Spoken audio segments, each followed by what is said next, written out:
Bine v-am regăsit, dragilor, la un nou videoclip. În cursul zilei de ieri am reușit să culeg aproape toate merele și acum ne-am apucat de săpat în seră. După cum spuneam, facem o groapă pentru că nu avem, din păcate, nu am reușit să facem până acum un beci, pentru că un beci presupune anumite costuri pe care nu ni le-am permis până în ziua de astăzi, dar ca măsură rapidă, ținând cont că avem o cantitate destul de măricică de fructe, mulțumim lui Dumnezeu pentru toate recoltele bogate, e bine, dacă le-am pune în cămara pe care o avem, e practic o cameră mai mică în care depozităm borcane, e întunecoasă, are un geam micuț, totuși e în casă și nu se păstrează atât de bine fructele în timpul iernii. Fructele au nevoie de un beci pentru a fi păstrate corespunzător. Și atunci ne-am gândit la varianta asta, să facem o groapă ca măsură rapidă de a ne salva recolta pe timp de iarnă, așa cum făceau străbunicii noștri pe vremuri, pentru că ei nu aveau posibilitate să pună ciment sau știu eu cum se face în ziua de astăzi un beci. Ei săpau o groapă și acolo își depozitau alimentele, fructele, legumele. Noi am zis, dacă tot avem sera, să facem această groapă în seră, să fie totuși mai protejată de apă, de ploi,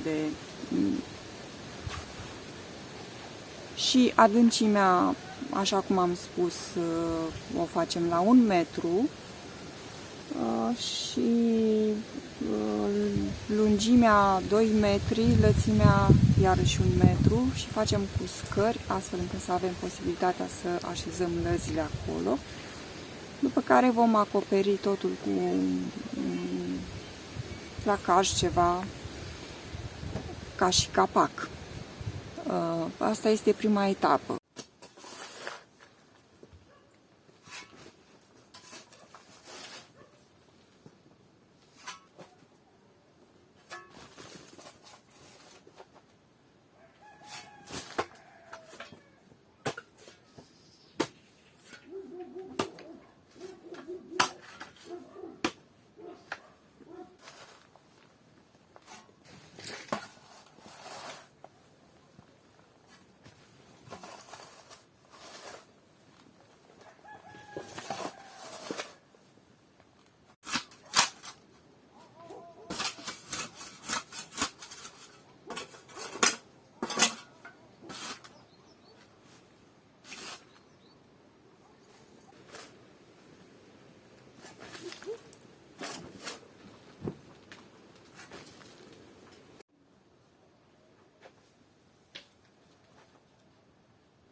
Bun, în sfârșit am reușit să terminăm, dragilor, și acest proiect. Așa cum am spus, este o încercare nu am mai făcut până acum. Este un beci antic, cum făceau străbunicii noștri odată, și anume o groapă săpată în pământ la o adâncime de 1 metru, în care ne putem depozita fructele, legumele pe timp de iarnă.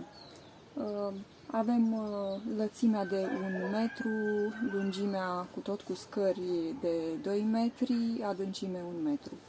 Am pus acolo merele pe care le-am sortat mai întâi, doar mere sănătoase am pus. Este foarte important să fie merele sănătoase, să nu fie stricate, bineînțeles.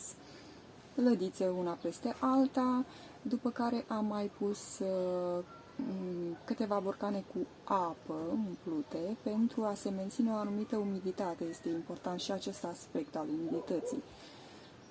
Am venit, după cum puteți observa, am acoperit cu niște scânduri. Peste scânduri am venit cu folie de seră în mai multe straturi, după care am venit cu pământul. Am acoperit cu pământ ca să se izoleze mai bine și să se mențină o temperatură constantă la acea adâncime de 1 metru. După care, în partea cu scările, le-am acoperit doar cu polistiren, nemai având scânduri. Am pus și noi ce am avut la îndemână, 2 plăci de polistiren. Am izolat lateralele cu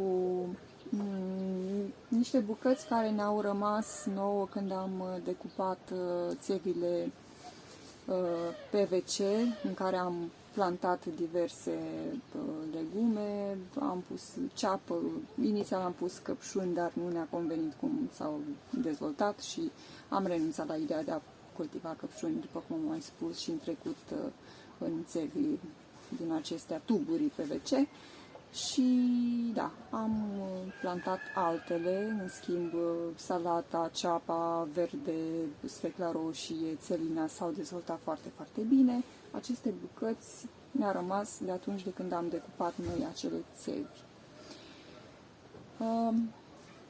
Marginile le-am izolat cu pământ și aici nu mai umblăm până la iarnă târziu, pentru că le-am sortat merele, o parte le punem în cămară, cele care sunt de consum imediat, bineînțeles, le avem la îndemână, iar aici, așa cum am spus, în acest beci rămân doar merele care sunt destinate pentru consumul de iarnă. Vom vedea cum anume se vor menține, este un experiment totodată și bineînțeles că o să vă împărtășim și vouă rezultatul acestui experiment. Așa cum am spus, este o măsură provizorie. Intenția noastră este de a face un beci la 2 metri adâncime, cu ciment, cu placă de beton, cu tot ce trebuie, cu fier.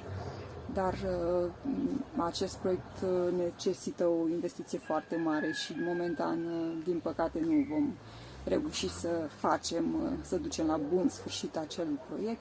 Îl mai amânăm, sperăm noi cât mai repede să reușim, pentru că este foarte important. Un beci este foarte, foarte important, pentru că în el depozităm alimente și conserve și legume, fructe procesate. Mai mult decât atât, e bine și pentru siguranța familiei, ținând cont de vremurile pe care le trăim, e bine să avem și un adăpost în caz de ceva. Deci beciul nu este doar pentru a conserva legumele și fructele și conservele procesate, legumele procesate, tip borcane, murături și altele, ci e bine și pentru a avea un loc în caz de știu eu ce. Nu mai zic ce, pentru că știți voi mai bine ce anume s-ar putea întâmpla în vremurile astea pe care le trăim. Deci, și ne-am gândit, așa cum am spus și în videoclipul trecut, am preferat să facem aici în seră acest beci, pentru că dacă l-am fi făcut afară, ar fi fost riscul să se surpe, eu știu, la ploi abundente. Da, este un anumit risc dacă este beciul prea mare să se surpe și atunci e de preferat totuși ca beciul să fie cumva protejat cu ceva. Și noi ne-am gândit să facem acest beci aici în seră, pentru că sera este protejată, chiar dacă plouă, nu există riscul de alunecare de teren sau mai știu eu ce. Da, cam atât, dragilor. Vă mulțumesc mult pentru atenție. Bineînțeles că vă mai aștept cu drag și la următoarele videoclipuri. Până atunci vă doresc multă sănătate și spor la treabă. Să aveți la revedere!